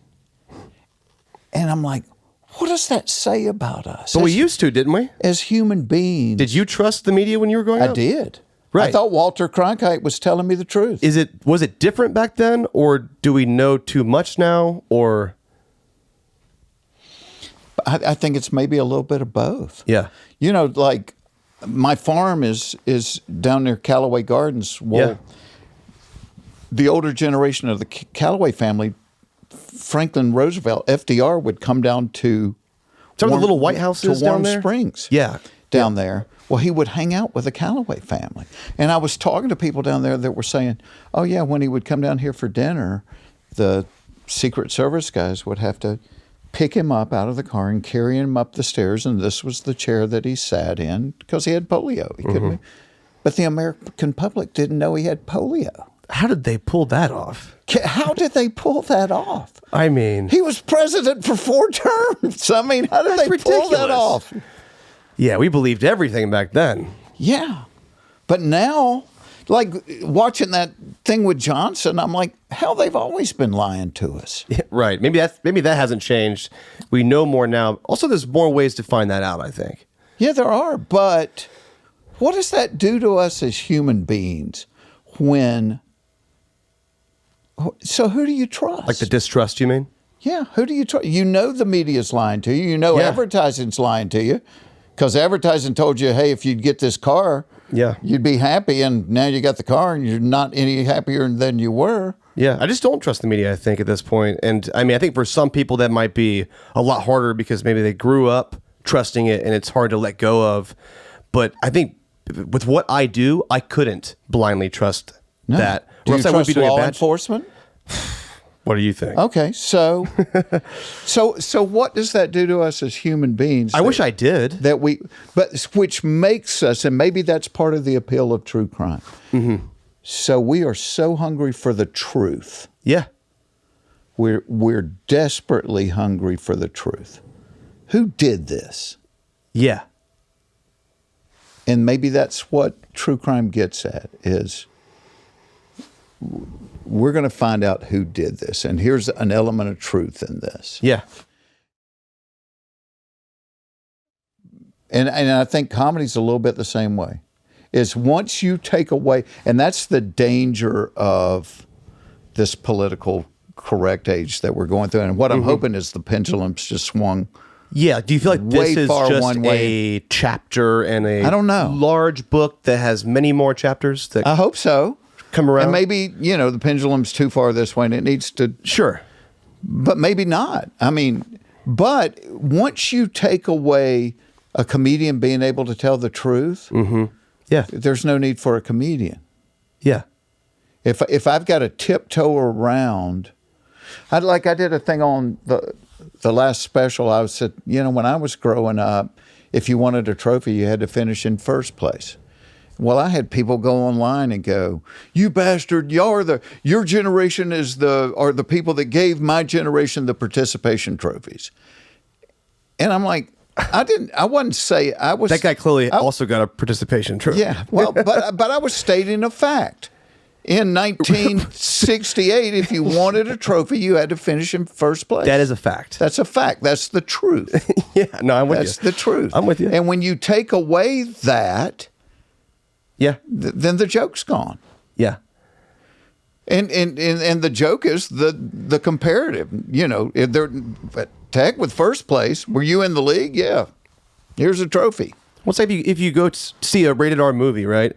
You might see some brief nudity or hear the F word, but you knew that going into it, right? Yeah. It's rated R. You go to a comedy show or you turn on a comedy set, you're intentionally there. No one's drug you here. No. You're saying, hey, I'm willing to participate in whatever this is to a degree. Well, no one made you watch it. And if you can't laugh at yourself, it's like, right. Here's the truth about human beings. We're all wrong about something. You're wrong about some Totally. idea you have. You're wrong about something. You're wrong about something. I'm wrong. And the truth is we're wrong about a lot of somethings. Absolutely. So if you will at least give yourself that grace to go, over the course of my life, I might change my mind about a lot of things. Now I don't have to be right. Yeah. And now you and I can talk. And I can listen to what you know, and you can listen to what I know, and maybe it changes my opinion a little bit, or it changes yours. Yeah. If you're willing to admit, hey, I don't know everything, and I might be wrong about something. Which is hard for some people. I think that no one likes being wrong. It's not usually fun. If you were to choose, hey, you have to be right or wrong, you'd probably choose right because it's just easier. Yeah. So no one wants to be wrong, but no one is always right. Right. No one's always right. Yeah. It's okay to be wrong too. I think that being wrong is how you get smarter. Well, I was thinking about that, like as opposed to cases where people have been wrongfully convicted, and those make for interesting podcasts. Absolutely. But how do you eliminate the possibility of that happening? Is you have to do away with the justice system, which is not a good answer either, right? Yeah, exactly. It just needs some fixing. So sometimes we're wrong. Sometimes we're wrong on a small level. Sometimes we're wrong on a big level. Yep. But good Lord, I'm 65. There were ideas that I vehemently believed 40 years ago. Give me one. That I've totally changed my mind on. Well, I just think I'm much more gray in areas than I used to be. Okay. I told my kids, I said, man, I miss my 30-year-old body, but I wouldn't trade my 60-year-old mind to get it back. There's just more gray. everybody's going through something. Everybody's going through a struggle. Mm-hmm. Might be financial, it might be physical, it might be emotional. And so my whole life, I've tried to be like, you know what, just have grace with people because you don't know their story. And I think I learned that from working at a homeless mission. Really? I worked down at the Atlanta mission every week for 12 years. So what did you learn in that process then? Well, like the first guy ever, because I'm like, how do you get a job? That was kind of, I always that's an easy just thought to have that's kind of not considerate. Come on, quit being lazy, get a job. Sure. The first guy I met when I was down there, now you're talking about downtown Atlanta, 21-year-old white kid in the homeless mission. And my first thought is, dude, get a job. Seriously, stop. And his name was Jason. And we sitting down there at the mission having lunch. And I asked him his story. I'm like, Jason, what's your story? I got, like you, I like more stories. like, what's your excuse is what your vibe was probably. Yeah, that's the implied, but it's the same. What's your story? How do you end up here? And he goes, well, you know, it was me, my brother, my mom, and my dad. And when I was 13, my mom killed herself. Wow. He said, 2 years after that, my brother killed himself. Jeez. He said, so it was me and my dad for a bunch of years, and then my second year of college, my dad killed himself. And he said, to be honest with you, I got to the point where I could not hurt anymore, so I dropped out of school and started smoking crack. Wow. And I'm sitting there going, holy hell, I would have started smoking crack too. Yeah, for sure. Well, you smoke crack,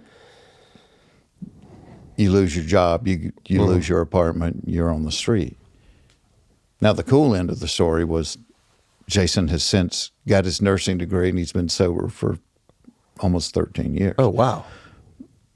But that's an interesting story. So you think, you know, I in taking the time to learn somebody's story, I'm like, holy hell, I was totally wrong about everybody on the street. Yeah. And the more people I met on the street, it wasn't always the case. I mean, sometimes it was mental illness. Sure. But almost every one of them, something really bad had happened to them young.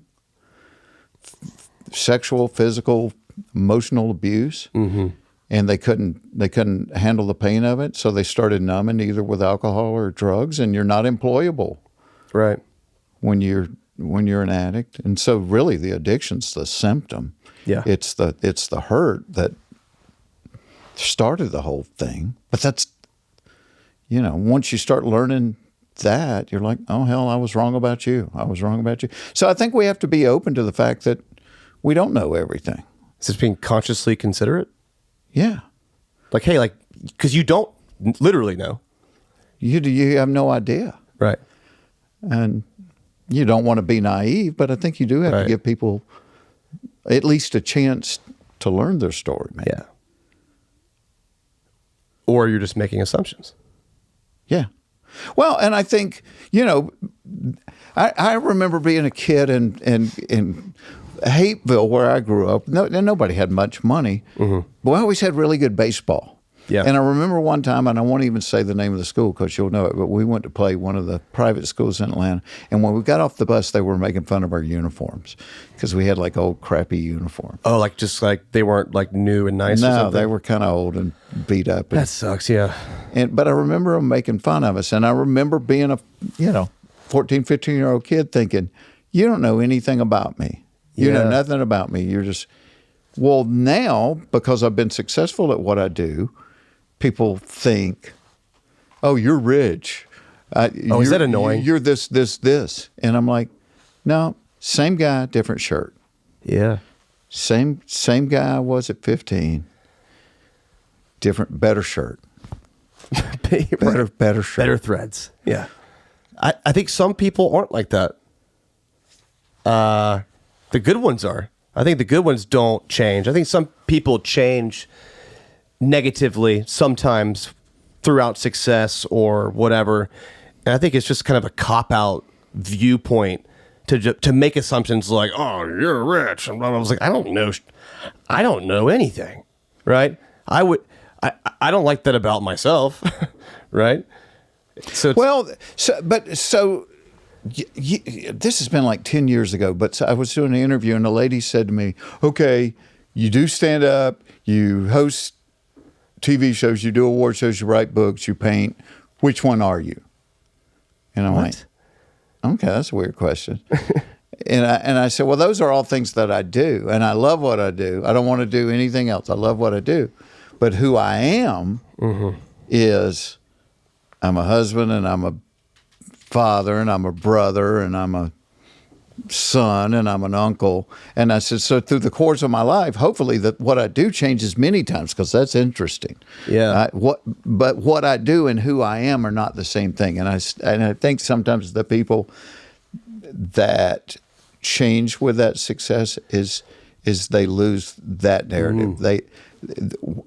What they do becomes their identity, and it's not going to last forever. Right. That's a scary place to fall into, because if it gets harder, it gets a lot harder. Yeah. You know? And it's, somebody's told me this a long time ago. They said there's 5 stages to being in the entertainment business, which you and I are both in. It's, who's Jeff Foxworthy? Get me Jeff Foxworthy.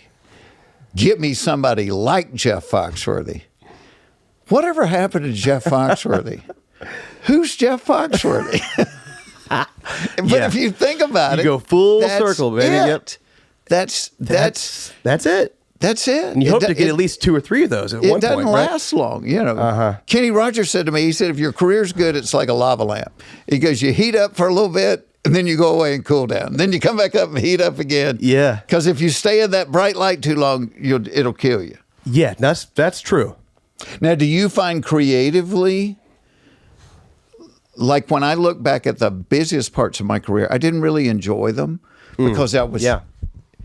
And you're probably in that right now. I've had some miserable times. You don't have time to smell the roses right now. I think I've been able to get to a point where I finally can a little bit. Well, good. I think it gets better than what it is now, but I had to consciously look in the mirror and say a couple of years ago, holy shit, man, how did we get here? Yeah. Like, seriously.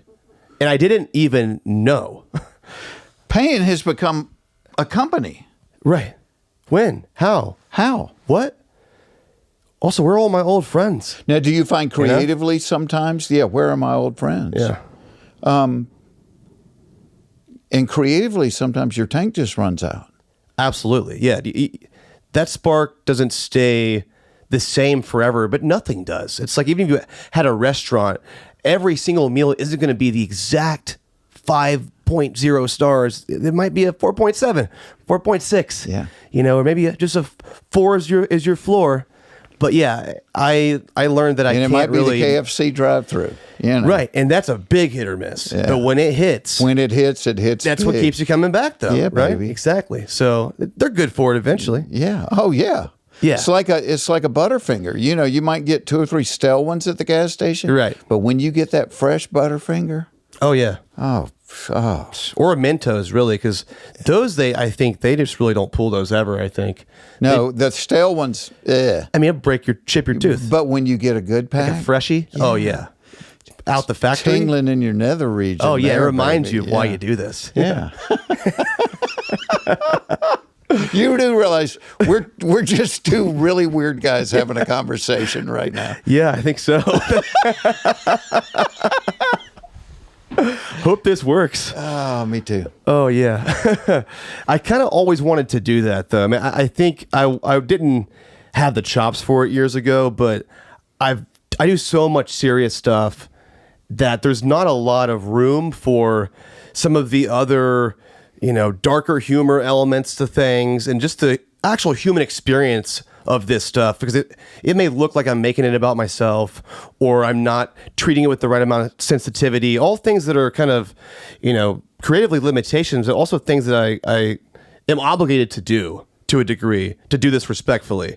And so I think that just it's liberating for me to be able to have real life conversations with other creators and peers and people I look up to like yourself, because it just humanizes everything and takes some of the mystique away from even who I am and what I'm doing, because it's just not as crazy as you think it is. It's just some real simple shit. Do you ever have the thought, if I could do this, pretty much anybody could do this? Oh, absolutely. And that's what I think about what I do. I'm like, yeah, if you're willing to spend a lot of time driving in your car and, you know, be away from home and sleep in hotel, you can do this. Because I'm nothing special. I'm an idiot. I'm 2 decisions from drywalling, you know. So, right. Not that there's anything. I've drywalled a lot, but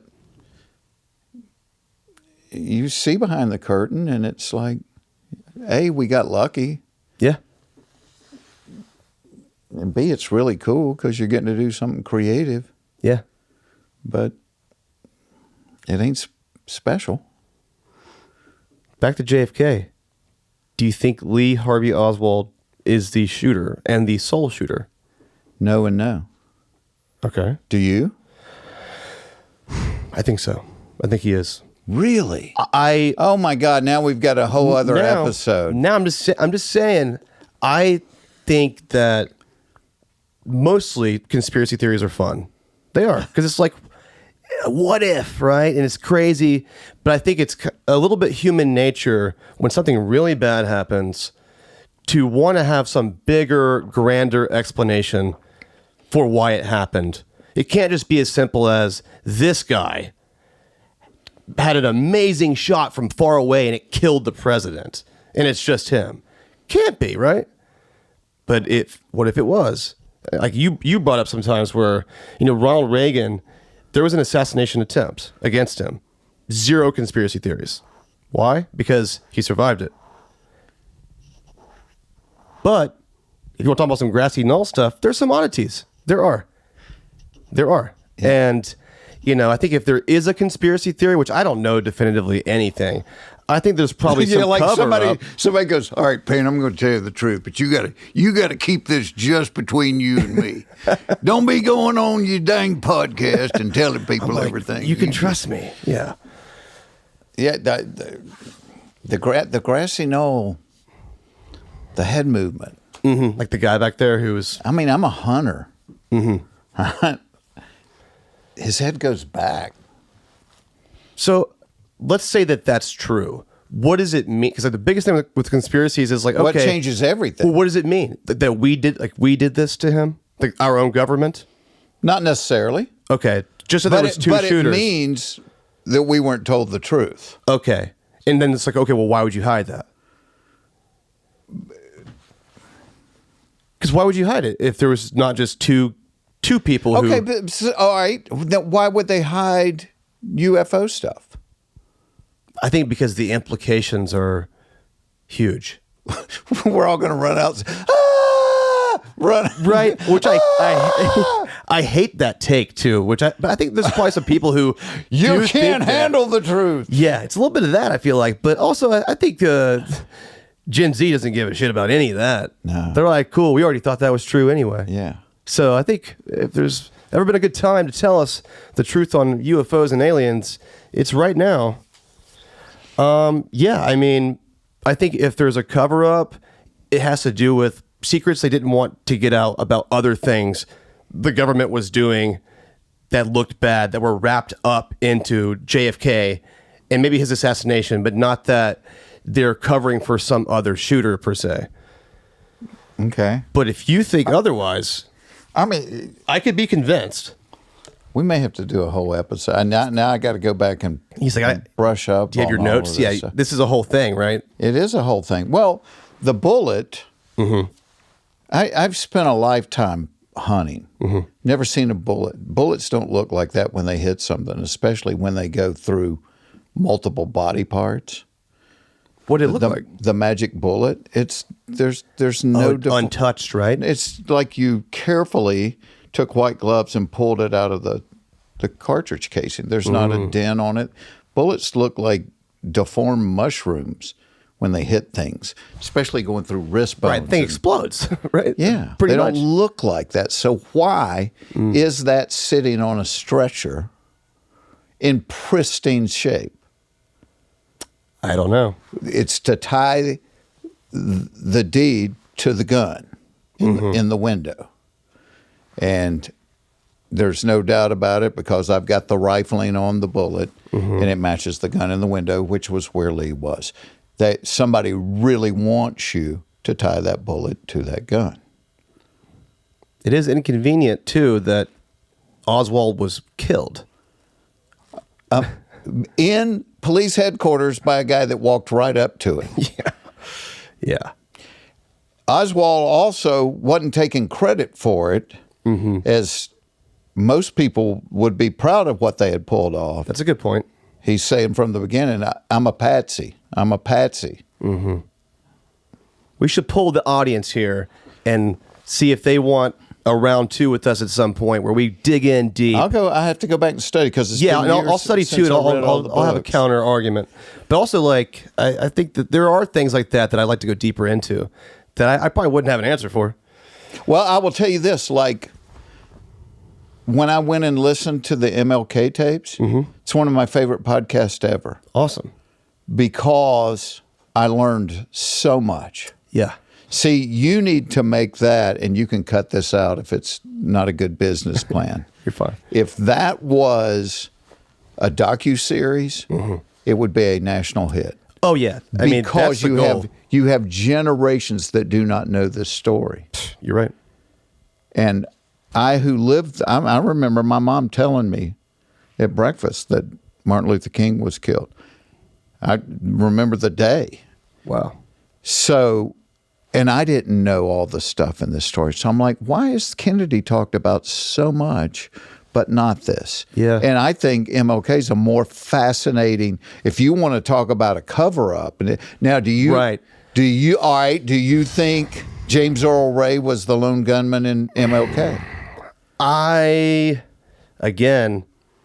There's no smoking gun that points me to the fact that he isn't. Oh, really? I mean, You changed my mind. I think that it's one of those things where Payne is a we damn changed fool. your but Payne is just a by damn fool. presenting the oddities and the facts as they are. And that didn't... I think I went down that, and then I eventually found myself kind of going back a little bit and saying, hey, is this one of those things again where it just feels better for it to be bigger than it is? I could be wrong on that too. Maybe I'm going too far back the other direction. But, if it was so easy to figure out, then we wouldn't be talking about it at all, right? It wouldn't even be a debate. So Yeah. you got to remember too, like the other side where it's like, okay, well, it wasn't convincing the other way either, Right. necessarily. Or if No, it wasn't. So I don't know. I mean, I think that all the research he did too was compelling to me, opened my eyes on how I looked at the whole thing. But then It did me as well. yeah, it's kind of, but I didn't. I could see how and why and all that stuff, but I'd never felt fully convinced that it was definitively, more than that, than what we know. But isn't that kind of sad? So now we have JFK and now we have MLK. Mm-hmm. And basically what you're saying is, we're never going to know the truth. And I hate that, but So it goes back to been a my long time, premise. though, right? It's been to my premise of why we are attracted to these things, because we are so stinking hungry to know the truth about something. We don't trust our government. Yeah. We don't trust our media. We don't. And it's like, just tell me the truth. I can deal with it.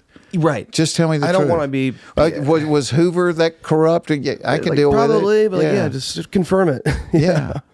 Yeah. I think we're starving for the truth. Yeah, I always tell my mom and dad just to, from being kind of in media, which is, not necessarily the news media, but, investigative reporting is kind of close to that. Just kind of, I changed my perspective on how to look at the news and whether to trust it blindly like that at all, obviously. And so I always tell my parents, like, hey, like, take that with a grain of salt, Well, they went to Burning Man, which is wild, for the first time ever. Your mom and dad. My mom and dad It's weird even saying this right now. Oh, Went my to gosh. Burning Man. And I'm like, okay, what world am I living in? But this year it got super rainy and super muddy. And my mom calls and leaves me a voicemail and says, "Hey, just want to let you know we're here safe.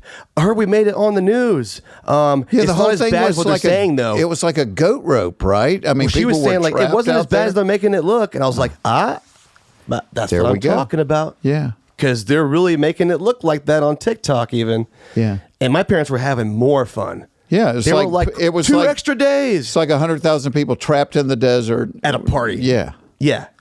They wanted to be there. I'm going to have to do a bit about your parents going to Burning Please Man. do. Please do. Because it is a bit. It writes itself. Yeah. Also, I would never want to go there with them.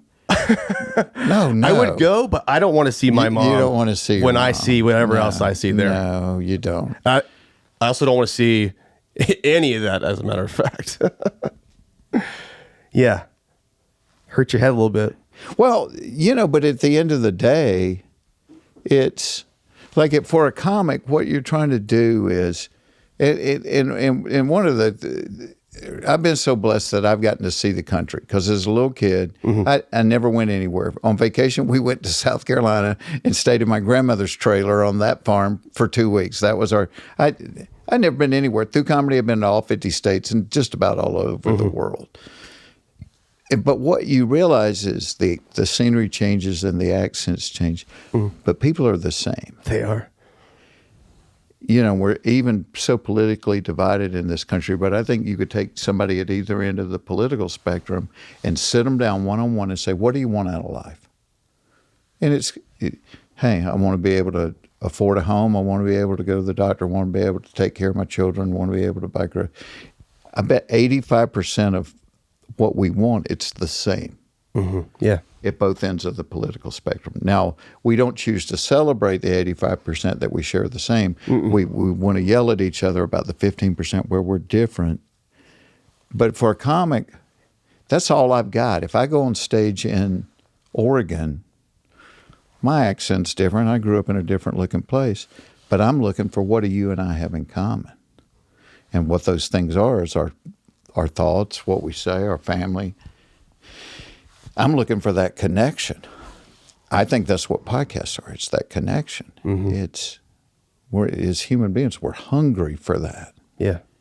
We want to be part of a tribe. We want to be told the truth. So I think you do a service to people in what you do. What do you mean? I mean, you're digging for the truth. Right. Don't always get there, but you're digging for it, which is all people want. There was a live show for Up and Vanish that we did in Atlanta years ago. I think this was probably 2017. And I think it was my first live show. And I learned after the show that, oh my God, you missed it. Jeff Foxworthy was here, sitting near my grandma. And I was like, what? So you stole the show? No, I didn't. You stole the show. I'm kidding. But I'm sitting in the back just listening and enjoying it. I like learning. Well, this has been a blast, man. I appreciate you coming out here. I'm not sure what we talked about. I just enjoyed the talk. Same. Yeah. Same. I think we did something. Either way, it's going on YouTube. Kind of like my wedding night. I'm not sure what it did, but we did something. We got married, though. I don't know if it was right or wrong, but we did something. I felt good, though. I appreciate you coming out here, too. Well, no, I just admire what you do. And I admire the way you got into it. To me, people that are creative, most of them are creative in more than one area of their life. But we're kind of weirdos a little bit. And so I kind of think creatives kind of understand each other a little bit. Kind of like comics. Yeah. It's funny, like when you start out, we're all mean to each other because everybody's trying to get into But once you've done it a while, we're all nice to each other because it's like, Right, exactly. You know the price that goes with this. Now we feel like we can confide in each other a little bit. Commiserate on a couple of those things that no one else But understands. I like to see, I love this state, so I like to see somebody from my home state be successful. And it's an unusual career path. to just hold your nose and jump, which is what you did, Mm-hmm. and try something totally new, and it worked. Mm-hmm. And now you look back and go, oh my gosh, like you said, what if I hadn't done this? Yeah, that's the scariest thought to me. What if I hadn't done this? Yeah, it's not what I would change, is what if I didn't do that? Yeah. But yeah, no, So but for there's a lot everybody coming from you. listening, yeah, you need that moment in your life. Hold your nose and jump. But if you really suck at singing, maybe. If you suck at it, don't do it. But if it's your gift, if you're good at it, Mm-hmm. Yeah, go for it. I mean, the worst thing that can happen is you fail. yeah. And I always told my kids, I said, I want you to fail a lot, because if you're failing, that means you're testing the boundaries of what you're capable of. Absolutely. So you're like, oh, Yeah, I mean, if this didn't work, I was like, okay, well, I was on to the next yeah, thing. go do the next thing. Yep. Yep. Awesome. Well, I appreciate it, man. Thanks, man. It's been a blast. Yeah, that's Yeah. awesome. Cowboy cookies next time. Oh, yeah. Talking to Death is a production of Tenderfoot TV and iHeartPodcasts, created and hosted by Payne Lindsey. For Tenderfoot TV, executive producers are Payne Lindsey and Donald Albright. Co-executive producer is Mike Rooney. For iHeartPodcasts, executive producers are Matt Frederick and Alex Williams, with original music by Makeup and Vanity Set. Additional production by Mike Rooney, Dylan Harrington, Sean Nerney, Dayton Cole, and Gustav Wild for Cogito. Production support by Tracy Kaplan, Mara Davis, and Trevor Young. Mixing and mastering by Cooper Skinner and Dayton Cole. Our cover art was created by Rob Sheridan. Check out our website, talkingtodeathpodcast.com.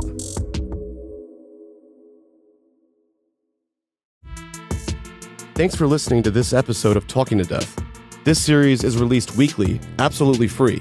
But if you want ad-free listening and exclusive bonuses, you can subscribe to Tenderfoot Plus on Apple Podcasts or go to tenderfootplus.com.